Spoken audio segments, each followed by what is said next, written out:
Well, as you are introducing yourselves in the chat, I am going to welcome you to our session today, My Courses to Canvas, Making the Most of the Move. And I am really looking forward to spending some time with you today. I'm Sarah Parlier, Director of Teaching and Learning, and I am very fortunate to be able to help you with this upcoming project. I'm looking forward to it. It's the kind of thing that I like to do stuff that is called type 2 fun, where it's like, it's not really fun in the moment, but when it's over, you're real excited about it. So I'm kind of seeing this as my own type 2 fun work experience over the next several months. And those of you who are like, yeah, you're crazy, fair enough. But I'm looking at this kind of like a really hard mountain bike ride. So I'm going to share my screen and we're going to jump right in. A lot to show you today, a lot to talk about with you. And I'm really looking forward to us spending some time talking through the different aspects of this move. So I am going to ask you to join a Woo Clap. A Woo Clap is a participation opportunity where if you join through the QR code or that website or even by text, I'm going to be able to show your answers in real time as I share my screen. You're anonymous, but you'll be able to like weigh in on different things and we'll get some polling this way. And I like to model this tool because it's a really fun tool to use in the classroom. You can also use it asynchronously. So feel free to join the Woo Clap. I can already see that we have 3 of you in the Woo Clap now because you've already clicked that QR code or joined through the website. I'll give it another second and let a couple more folks join. And I'm seeing that Lauren has gotten on the call and Stephanie Wooten has joined the call. If you haven't already thrown your name into the chat and said hello to folks, feel free to do that too, because we got a lot of new faces or maybe faces from different parts of the college that don't know each other. So I love it when you can put faces to names. And if you can take yourself if you can show your face at some point during the call, we can really get to know you a little bit better too. Feel free to do that as well. Anytime during today's call, I'm going to invite you to interrupt me. Okay, I've got my gallery view up so I can see everybody's screens or cameras. If you put something in the chat, I'm looking at the chat. So I want to be paying attention to questions and make sure that I answer questions as they come up. Yeah, Kimberly, you're the newest person on this call, I think. I think you win the prize today. So Kimberly just started January 12th, so we're really excited to have you. And Lauren's in lab and she's teaching. She's in lab right now, but she knew this was going to be so important. She's just going to do 2 things at once. That never happens, right, Lauren? All right. Well, it looks like we got 8 of you in the Woo Clap, so we'll move forward. And so I'm going to ask my first question. You joined this session because you're feeling some type of way about this move. So tell me what it is. What are you feeling right now about this migration over from MyCourses to Canvas? Go ahead and put your answer in and click submit. Try to do it in one word. That makes it more fun when we look at the results.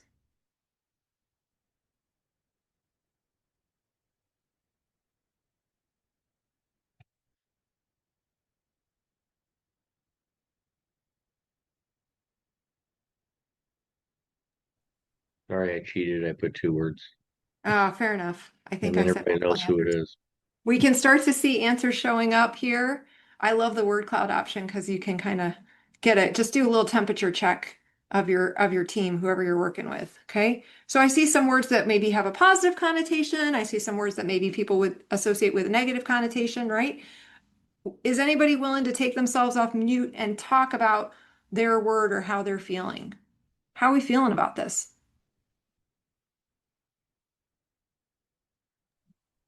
I don't know what to think at this point because I don't know how much it's going to be, how much involvement it's going to take on my part. So ask Fair me at the enough. end. You're probably going to ask me at the end, right? I am. I am going to ask you at the end. Yeah, so this is my little pre-assessment, right? I'm interested to know if you've already got some feelings and what they are. And of course, I'll be interested to know if your feelings change through the session. But I get it, right? Some of these feelings and even being uncertain. Okay. Did anybody who put nervous? I'm curious. Who put nervous? I Lauren or Ashley? Yeah. I put excited as well because it let me put multiple things. So I'm Great, excited great. because I've used it in the past, Hmm. and I thought it was good. Yeah. Thought of now converting all of my material into a new LMS ensuring that everything works properly and is there is a little nerve-wracking. Yeah, it's a little daunting, right? Fair enough. Okay. Well, my hope is to address whatever folks are feeling today and give you chances to ask questions and learn more. But let's just start with the acknowledgement that we just learned about this a couple of weeks ago as a college, and our cohort timeline doesn't start till April. So you all can already do what my old cheesy principal in junior high used to tell us to do. You can already take your arm and cross it over your body and give yourselves a pat on the back for being an early adopter, right? Because you're really ahead of the game at this point. I think it's great that you're interested. I was getting questions, which is why I wanted to have this session. And I know we're going to continue to get questions and we'll have more sessions as we go. Today, these are the things I'm hoping to cover. I do want to give you some information about specific aspects of Canvas that are going to be different, because some of you who are ready to get to work, you're going to have things that you can do starting tomorrow if that's what you want to do. Okay. I also want to give you an opportunity to just kind of think more individually about like what aspects of my course could I have been revising anyway, or like if I had all the time in the world to make this a perfect course, is this the time to do some of those revisions? And then the last thing I want you to think about is like what is my plan? What's a general plan that I could start implementing moving forward for myself? Or maybe what could I talk to my chair or dean about? Okay. So those are our outcomes for today. Now I'm going to ask you a totally different question. How many times have you moved in your life? This might require paper and pencil. Take a minute and think about this and put yourself in one of these three buckets. Less than 5 times, between 6 and 10 times, more than 10 times.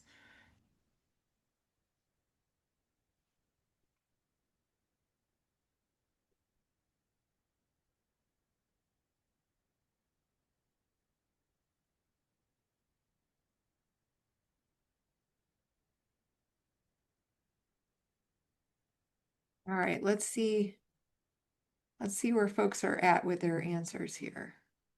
Okay. You can continue to answer. I'm just showing you where folks are putting themselves right now. It looks like we've got a few of you on the call anyway that have done this a time or two, right? Like you've moved. Okay. When we think about that process, there's a lot of things that go into it, right? If you're moving, whether it's across the street or across the country, there's stuff that has to happen. And that's really what I wanted to focus on today was what are some of the big things that we need to be thinking about now as we prepare for this move, okay? So I don't know about you. I counted last night. I had to count on paper. I think I got to 11 um, since being a kid. So, through my whole life. And there have been some times, right, where like I felt like I did a pretty good job. And I got stuff packed up and I got everything to the new place and I opened a box and I was like, what is this and how did it get here? Right? Right? Sometimes that happens in a move. Sometimes we forget something and we got to go back to the other place and get it, or we hope that the new owners will send it along, right? So we've had those kinds of experiences in our lives. This move in many ways is going to feel like that. There's going to be things that you need to be thinking about and planning about ahead of time.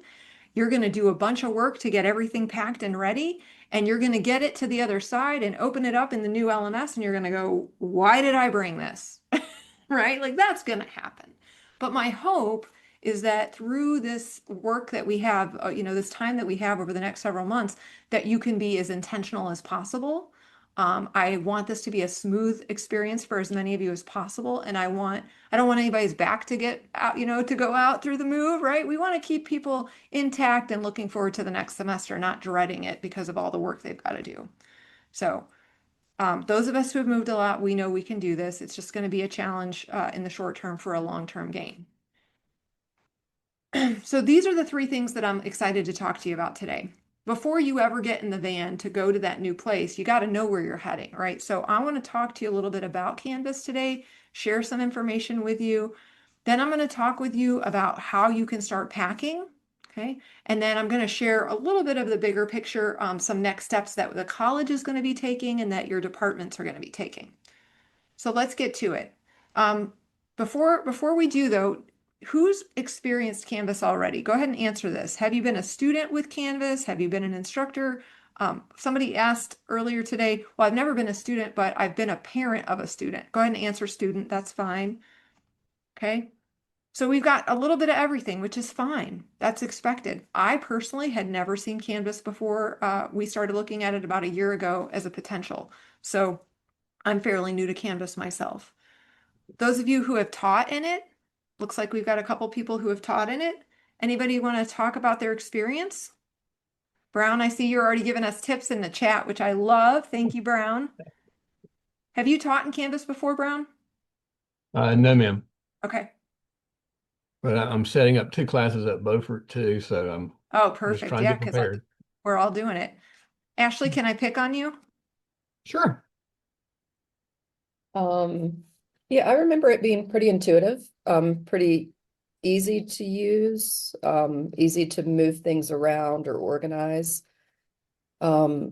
Importantly, I remember the question banks being very easy, and also there was ability to really know where your content is and find what you're looking for, Yeah. which is quite different than what I'm experiencing now.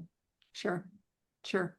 I see Lauren's comment in the chat that you've used it before for for different reasons, right? But you like it better. Lauren, anything that can you share? You're welcome to share in the chat or take yourself off mute if you're able.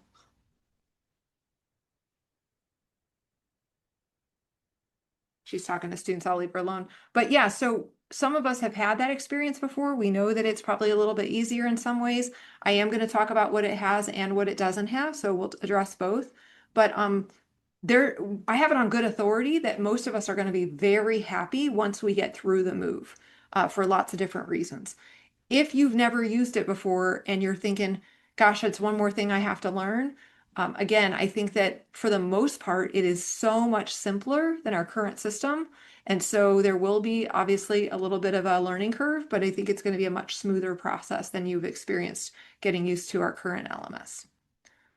So let's talk about this new location where we're headed.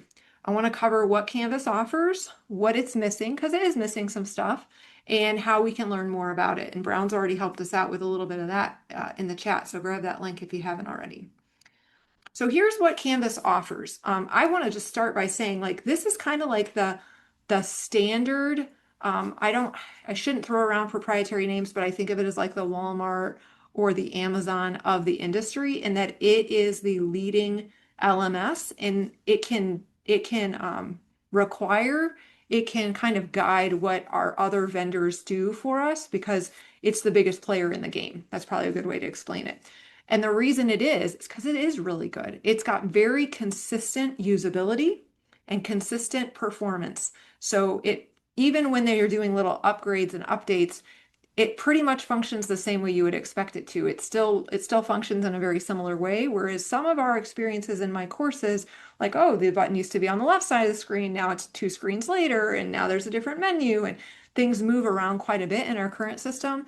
This is much more consistent. And likewise, it's also a lot more intuitive. Somebody already mentioned that. So I think you're going to find the functionality to be very user-friendly. I find, and I of course spend a ton of time in MyCourses, but I'll occasionally be like, I know there's a button for that. Where's that button, right? Like I'm looking. I don't think we're going to have that kind of experience for a couple different reasons, but that's going to improve a lot.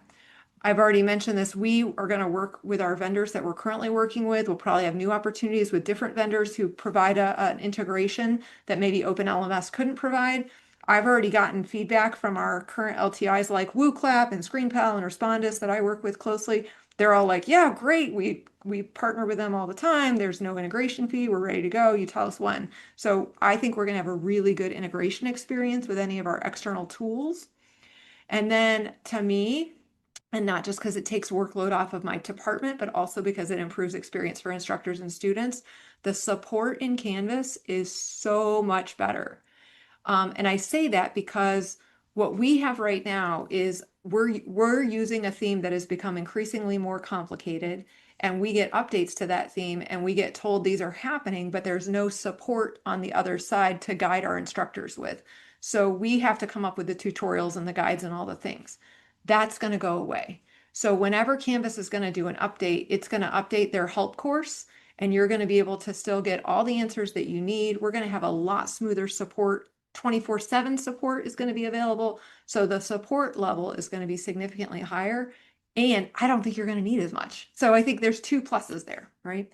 This is why I think overall, even though it's a more expensive product, I think this is why the state chose it, because it's just going to be a better experience. It's also why the state chose it for every institution, K through college, right? Like all 4 years, all community colleges and all K through 12 schools are using Canvas in North Carolina moving forward. So for them to make that investment, they spent a lot of time vetting this product, and I'm confident with that. So I have a question before we get to what it's missing. Do you use books or lessons in MyCourses? And if you use both, you can mark both. Books and lessons are specific tools that live inside MyCourses. Books have like chapters. Think of the student rights and responsibilities that you see in the course home that's auto-populated. That's a book. Lessons have content, and then you can add questions, and that feeds the grade book.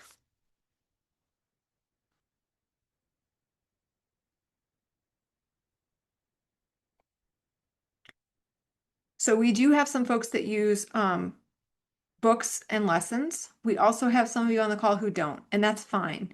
And nobody said that they have no idea, which tells me at least you know what's in your course. But sometimes we do have instructors who inherit a course and they're not even necessarily comfortable, in the moment saying, I know what my content is, because it can kind of get confusing. But yeah, so we have a little bit of a spread here. I wanted to ask this question before going to this next slide. So Canvas is not MyCourses.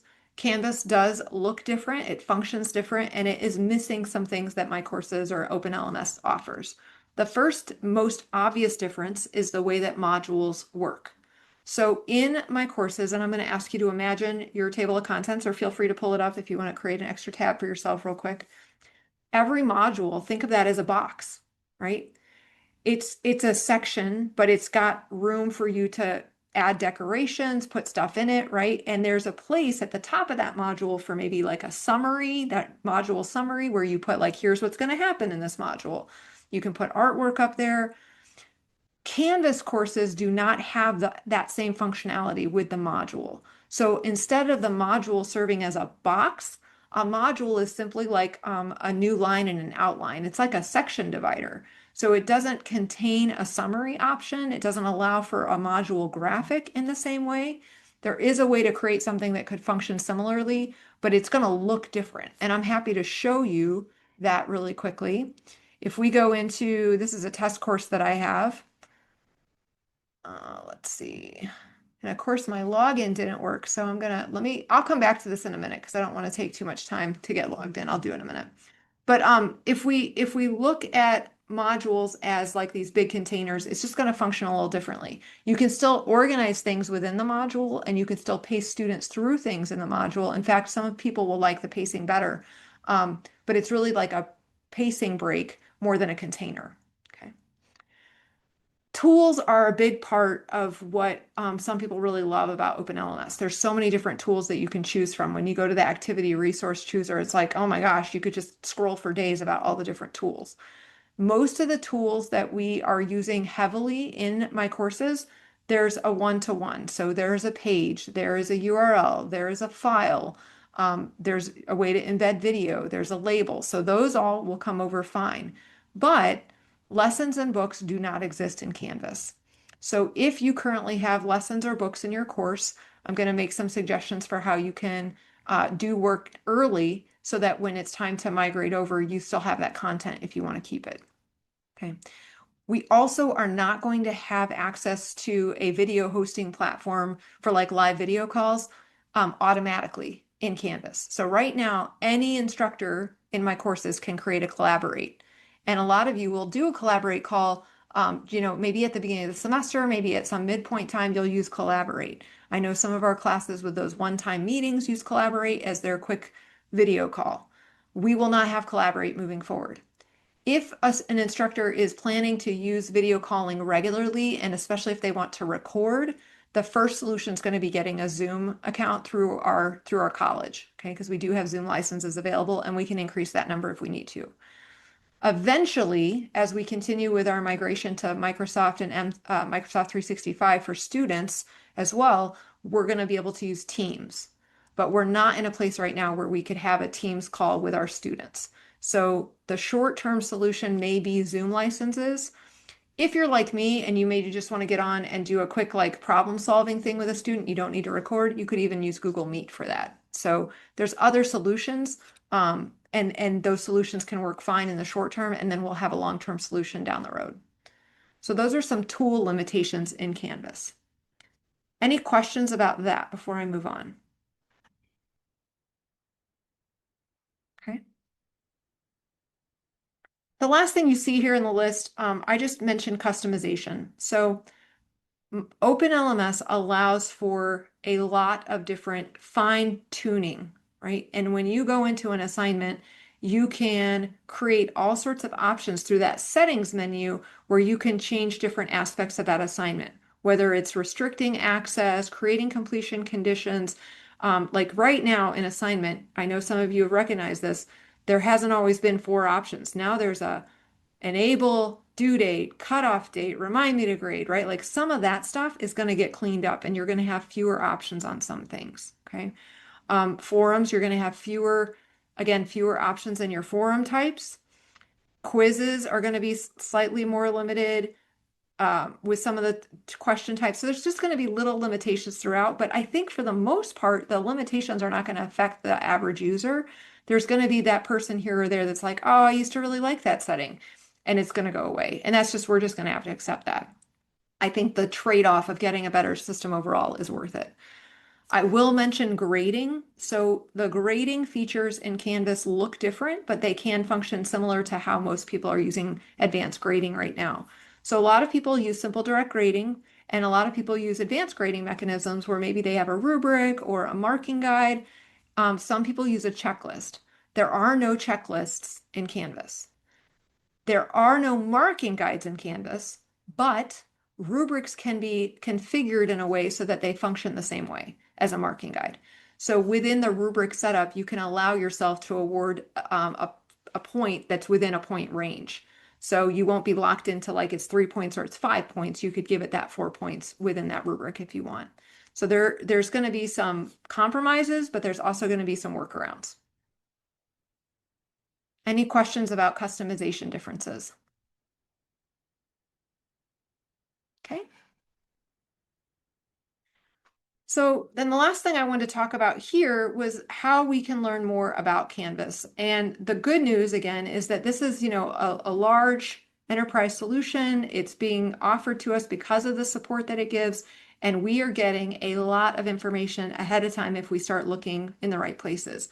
So I want to show you, I'm just going to click my tab up here, this website, which I'm going to copy and paste into the chat now, even though I know some of you will just go here and never listen again.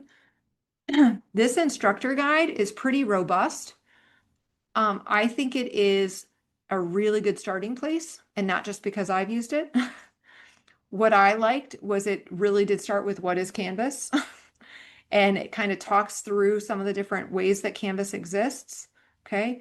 I love this Canvas overview. I think it's very user-friendly. So if you are like, you're feeling like you're a beginner, watch the overview. It's 5 minutes. It's going to give you some really good information and talk to you about how it functions. Then here on the left side of the screen, you're seeing that this is a table of contents very similar to what we tried to replicate with our faculty LMS resource guide. So if you're like, well, how do discussions work? Or how are grades set up? Or how do all these different links are going to give you a list of topics. So when I click into discussions, I can click on any of these questions and I can go right to that specific answer. I can see when it was last updated. I can watch the video content. So this is great. And this is what we were really missing, again, because we were getting updates without support. I think this is going to be really, really helpful.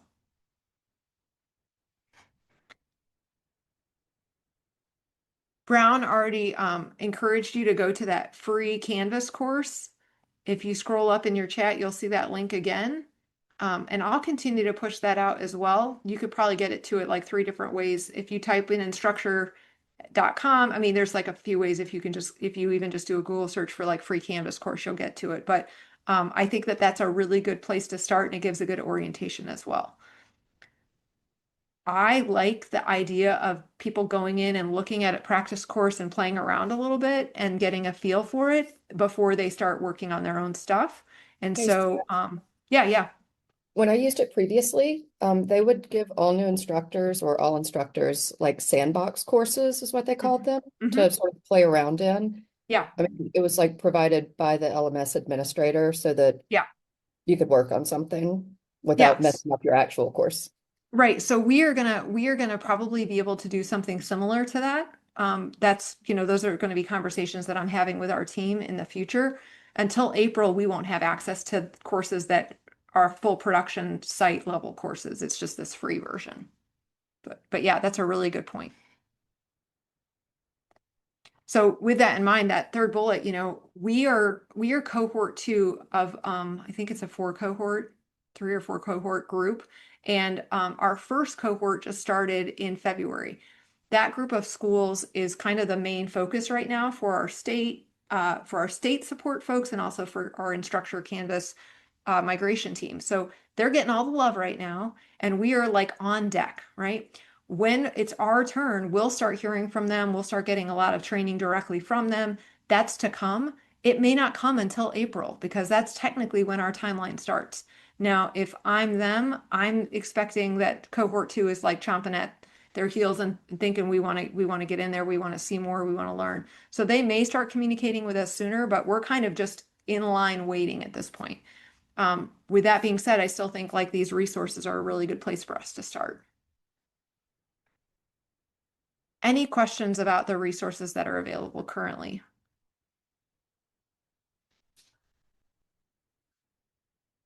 Okay. Well, let's talk next about packing, right? So we know where we're going. We've got that part figured out. And, again, indulge me for a minute. If this metaphor works, right? Like we need to know the size of the rooms. We need to know like what we can take and what we can't. And then we got to figure out how to get everything over there, right? So packing up, part of our decision-making process is going to be, what am I going to leave behind? And for some of you, this might be a really good opportunity for you to take a hard look at content that's old or outdated. And so we'll talk about that. There's also content that maybe it's good, but it could be better. And so it might just be some cleaning and refining work that needs to happen. And then there's some other things that you could actually pack up today. You're like, I'm ready. This is good to go. I'm going to put it in a little package and save it over here. And just that box is ready when it's time. So I'm going to walk you through these 3 questions. Let me ask you this first. Does this look like any of your courses? I mean, be honest. Do you have parts of your courses that are kind of a hot mess right now? Maybe it's an instructor resource module, or it's like at the bottom of the module, you got like 8 things hidden, right? Like some of us have junk in our courses. And one of my colleagues from another college mentioned on a call the other day, they're like, we're not bringing junk over. We're not taking junk over. Yes, the test banks definitely, Lauren. I hear that, but I'm not deciding what's your junk. That's not for me to decide. So I need you all to be really critical of your own stuff and get rid of stuff that's not going to be useful for you moving forward. And so we're going to talk about what we're going to leave behind. So let's start by talking about what is going to stay behind when we make the migration. The first bullet point you see is the toughest pill to swallow, right? But it shouldn't be a surprise to any of us. The question banks in MyCourses are completely out of control. The bug that has continued to plague OpenLMS is something that we're seeing every time we do an import, and we are absolutely not going to be bringing those across in the migration process. What that means is that we are going to have a workaround if anybody has specific individual question banks that they know they need to pull through for certain courses. They will be able to export and import those, but quizzes will have to be rebuilt once you get those question banks into Canvas. So that's probably going to be the biggest lift for most instructors. The second bullet point is, the stuff that we know we need to get rid of before we do the migration, and it's probably pretty evident. We just haven't done it yet. That's that old unused content. So this could be content that maybe belonged to another instructor before we got the course. It could be content of our own, maybe that we haven't used in a while. So, thinking about your own courses, you might even have a whole module full of stuff that you just don't even access anymore. that's the stuff that we want to go ahead and leave behind. We don't want to put that into a course master to import into Canvas if we haven't used it in 2 semesters or, whatever. So let's make sure that we're leaving behind unused content, old content. The last bullet point here, there's a little caveat for some of these, but there are things in this list that they just don't exist in Canvas. So I want to be open about that. The book feature as it exists in MyCourses does not exist in Canvas, okay? Lessons also, which I know some instructors really like those lessons because they take you through content and then a question. Those do not exist in Canvas either. Course graphics do, of course, exist, but they don't show up in the same way that they show up in MyCourses. So Canvas is very clean. There are no graphics necessarily immediately when you click into the modules area. It just looks like an outline instead of a series of images. And so course graphics are not on the front side. They don't appear to be compatible, but there certainly is a way to include course graphics and even the content from your module summary. And then the last thing, really this is like any large file size files. So Canvas has, they have some file size requirements, and we want to make sure that we're staying within those for our course sizes. So we're going to consider MP4s as individual files to be incompatible. What is preferred, of course, is embedding those links for like YouTube videos or ScreenPal videos. So that's what we're going to keep behind. Now let's talk a little bit more in detail about this incompatible content. And I'll start with that graphic point, the module summaries and graphics. Those are actually fine. They're incompatible the way that they look in MyCourses, but what's going to happen through the migration process, if you have something sitting in a module summary, which is that first thing when you click into a module, that's going to be turned into a page automatically. So there's no conversion needed on your part. And what we ask you to do is just, kind of look at that content, make sure that that content is what you would want, and then that'll come through the migration. The second bullet point is actually kind of the same, a little different. Books will pull through. They will exist in a format, just not as a book. So what happens, a book is really just a collection of different pages that you click through. And so that's what they're going to turn into through the conversion process. So when you do a migration from MyCourses to Canvas, all your books are going to just show up as like, a series of pages. So for example, if you have a book that has 4 or 5 chapters, now you're going to have 4 or 5 different pages in sequence. You may want to consider reviewing and revising those books to make sure that, if there's any consolidation, you may not want 5 pages of content. You may just want to have all that content in one page that somebody can just scroll down through. Okay. Lessons are a different story. So lessons are not going to come through at all in the migration process. We did some testing recently, and when we tested taking a course package from OpenLMS and importing it directly into Canvas, into our free educator shells that we're all practicing with, what we found is that lesson just didn't show up at all. It's a very special tool that's specific to OpenLMS, and it does not exist in Canvas, and so any lessons that we have will not be migrated over. If you are a teacher who has lessons in MyCourses, what you're going to want to think about is, first of all, is this a lesson that I want to see replicated in some fashion in Canvas? And then if so, how do I want to go about doing that? Probably the quickest way to do this is to take the content from your lesson and put it into pages in MyCourses, and those pages will come right through. And then if you want to have questions, you could certainly, like say you had a lesson, you could have that lesson broken into 3 pages, and you could even install little short, low stakes quizzes in between those pages. So students are essentially routed through something very similar to a lesson. Okay. So it would feel like a lesson to the student with the navigation that is present in Canvas, but it won't exist as a lesson package the way it does in MyCourses. And then the last one I already kind of mentioned, a lot of our MP4 file sizes are really large, and we want to make sure we're staying within our upload size for our course sizes. And so we ask that you please go ahead and download any of those MP4s and then upload them to YouTube or ScreenPal. Again, I've mentioned this in a previous email and a video. If you've got Collaborate lecture video content that's very important for you to keep, you want to download that because that's not going to come through. There's no Collaborate in Canvas. And then when you upload it to YouTube, it will also be captioned. So you're going to make that content more accessible by hosting it on YouTube. Okay. So now let's talk about cleaning, right? This is the work. And honestly, like when I scheduled this session, this is where my heart was because I was like, oh, I want teachers to start thinking about how they could make their courses so great if they just got a little extra time to clean up some of these assignments and make them all that they could be, right? And then, reality hit and they're like, yeah, but there's also stuff that they just have to do. So I understand there's a lot of have tos in this process, but I'm hoping that there's a little room for want tos. And I often would find myself saying, yeah, I really want to like redo that assignment. Yeah, I really want to improve that rubric. Yeah, I really want to double check. Like, I think I need to update that video, right? This is something that we could do right now to make things better. And you have this spring to go into previous course shells and maybe create some improvements there or a current course shell and make some improvements. I will note if you go into a live course or a previous course and you make direct changes to something that the students have already experienced, that could affect our auditing.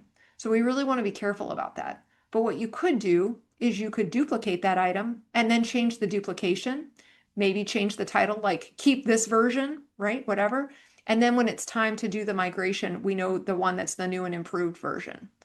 So that second version, maybe you would hide it, right? So nobody could see it, but it would be there and that would be your new and improved version. We'll talk in a little bit about master courses, and that's the other place that you could be doing this work, of course.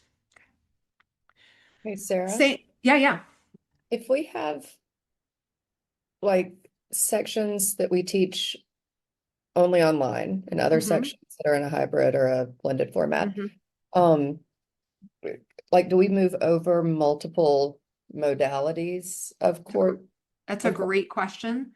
I'm not going to make that decision. When I Okay, talk at the end about like next steps, that's going to be a decision that I'll be putting to chairs and deans to say, how do you want to approach multiple delivery modes, things like that, right? Different lengths of courses. Should we create different master because I'll give it away. We're going to be creating a lot of master courses. If we're creating different masters, should we have an 8-week master and a 16-week master and a 14-week master, right? Like those are really good questions.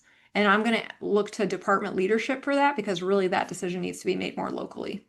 But we could handle that, like on our end, we could do that if that's what we want to do. all right, Yeah, thanks. great question. You'll notice here I mentioned some other cleanups, again, looking at things like your pages and your files, that those are going to come over very cleanly. Your URL should come through just fine, but all of those things, again, they could take, maybe just a quick check, right? So if you've got a course that you taught in the fall and you're like, yeah, that content wasn't as good as it could have been, or I really should update that PowerPoint, whatever it is, this is a time that you could be making those changes and getting things ready so that when it's time to create that course master, you've got some changes already that you could implement. I've got a note here as well about embedded videos, and I think this is important because a lot of us use YouTube links or embedded video links to support student learning. If you're like me, when you go back and think about that link, you're like, yeah, it was that one time, it was that one video with that guy, he's famous for whatever. Like, you're not remembering the exact title. So let's just pretend for a minute that that embedded video doesn't come through correctly, and now you got to go back out to YouTube and find it.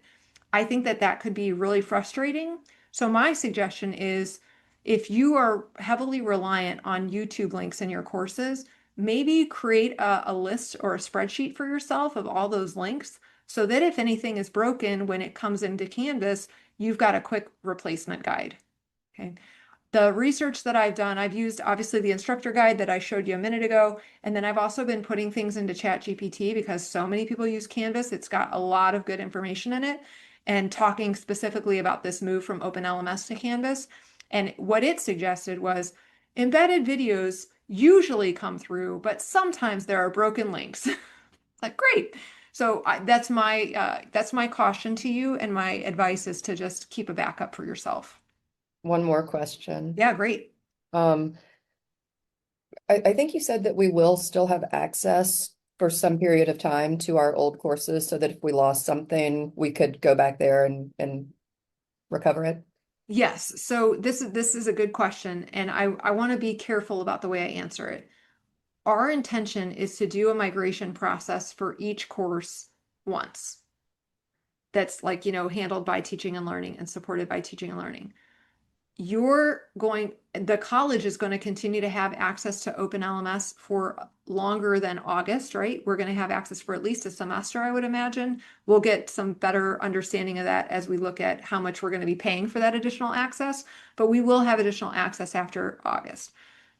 I don't know how much we would be able to sustain multiple migrations for folks. So And once, I'm not asking that no, like yeah, there yeah. additional So you being migration, able but to get like back in, I look could go for back some, in yeah, and find the link. right. But then Okay. to actually move it, like if it was like an assignment or a file or something like that, Okay. if it was just a link, that's easy because you can just recreate that link. Yeah, great question. Okay, so I also want to touch on what we could start packing now.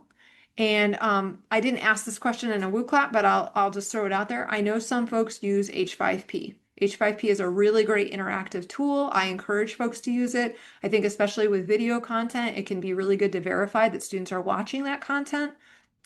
I highly encourage folks to download their H5P activities and save them in a separate folder in a separate place in OneDrive so that if that H5P content does not come through cleanly, they have not lost it. Okay. And then you can just re-add it. I am in conversation with our LTI providers, and we're going to probably have overlap for those. But H5P, the integration with Canvas, we haven't quite figured that one out yet. So I think right now the advice is create a backup for yourself, especially the H5Ps that you really are a big fan of that you want to keep. Okay. If you don't know how to download an H5P, look for a tutorial that's going to be coming soon. Question banks. I said earlier, we're not taking question banks. Here's what we're doing. We really want to support instructors using question banks that are high quality and going to be used, and there's plans for recreating quizzes for those. You, as an instructor, can export specific question banks. If you have a course with a question bank that is 400 pages long, I can completely understand why you don't want to do that. And if you want that question bank, that's a process that you may have to work through. I do this all the time because that's been our way of fixing problems is exporting specific question banks and importing them into clean shells. It's a nightmare. And I know you can understand why there's no way we could do that from the teaching and learning space for every course that's going to go through this migration. So for instructors who want to keep their question banks, we're going to ask that you work through the download save process. Now I'm going to put this in the chat. And again, there's going to be more information about this. If you're exporting a question bank, this is the file type that you should be looking for. And I'm going to put it in and know that the last time I went to export something, I don't remember for sure if this file type exists. So there may be a conversion process that has to happen after you export. But from what I'm learning, the QTI file type is what imports the most cleanly into Canvas. The question bank issue is going to be something that we will be talking about extensively, and your patience on this particular issue is appreciated because there will be more to come pretty soon on it. Okay. Additionally, if you use advanced grading features like rubrics and marking guides and you want to recreate them once you get your course uploaded into Canvas, it may make sense for you to create screenshots or have some sort of printed version of that so that you can see it. I'm one of those people, like if somebody mentioned earlier today, like, well, what if you just copied and pasted it into WordPad? I want to make sure that the table looks the way the table's supposed to look. So I'm probably just going to save a screenshot of it for myself. But preserve those rubrics and marking guides in a way that you can go back and look at them, whatever that needs to look like for you. And again, saving it in OneDrive will give you access to it down the road. Any questions about packing? Okay. All right, so I want to talk for this last little bit here about where we're at. I have a meeting at 4 o'clock today. And in that meeting, we are going to be talking about the first steps of this process. So we're really really early. We're very early adopters in this conversation right now. the meeting that we're going to be having doesn't even involve deans yet. So we're still at very high level. My recommendation is that, and I've talked with our interim LMS administrator, Heather Gerd, about this.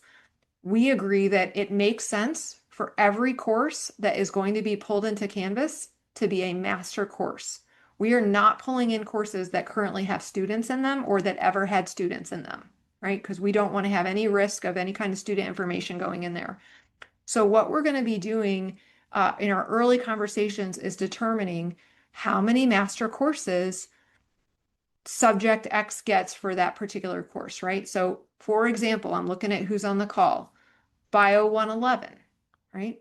Do we just have one master course for Bio 111? Or does every full-time instructor get a master course shell for Bio 111 so they can do what they want with it? Do we just have one course for the adjuncts for Bio 111, or do we let every adjunct Bio 111 instructor have their own master? So those are decisions that really need to be made at the department level, right, with the chair, not out of teaching and learning.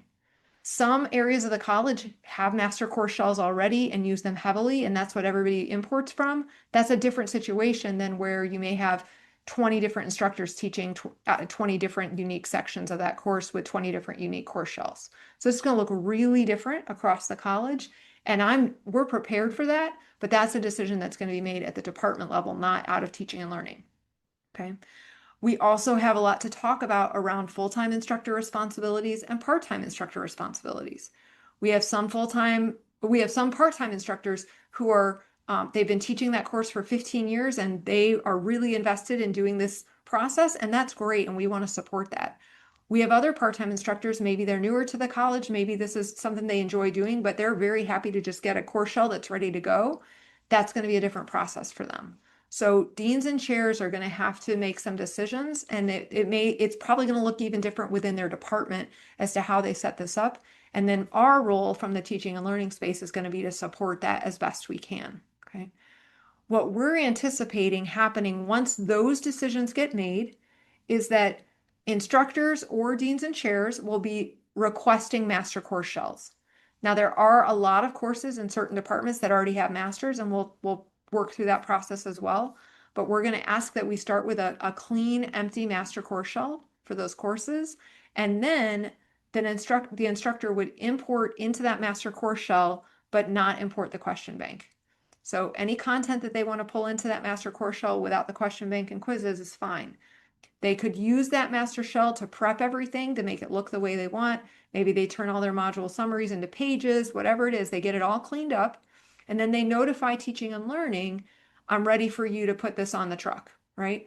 So then we in teaching and learning will create a backup package for that course, that master shell, and then we would likely be the one doing the import into Canvas. And then we would notify you, your import is complete. You can access your Canvas course here. Any questions about that? Make sense? Okay. I want to note that we have several, obviously we have every curriculum course at the college has a course shell. We have combined courses, right? So we have those kinds of courses, and we'll be able to do the same thing in Canvas. We also have continuing education courses in MyCourses. And so the timeline for this is also going to be determined partially by those departments and by those specific courses, depending on when they start and end. So for example, if we have Con Ed courses that run through August, they're going to stay in Open LMS until their courses end, and then they'll do their transition.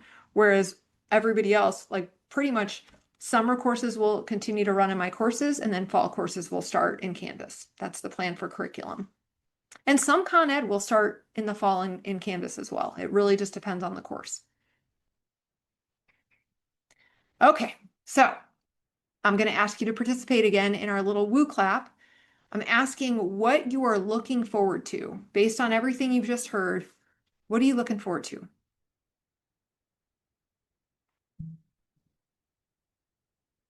Let's see what we got here. Okay, fair enough. Not sure yet. There's still a lot of unknowns. Okay. It's going to feel good to clean up. I'm glad we're looking at it like that, right? Like find the joy. Is it Marie Kondo? Like spark joy as you're doing this work. Okay. Yes, I too will feel really good when it's done. just like I feel really good at the end of a mountain bike ride. Right? Why'd I do that to myself? Okay. So there's going to be some things that we're going to be really, really excited for once we get to the other side of it. And there's going to be parts that are going to be harder. Yes, the test banks are going to be a really great change from what we're currently experiencing. What do you think your biggest challenge is going to be?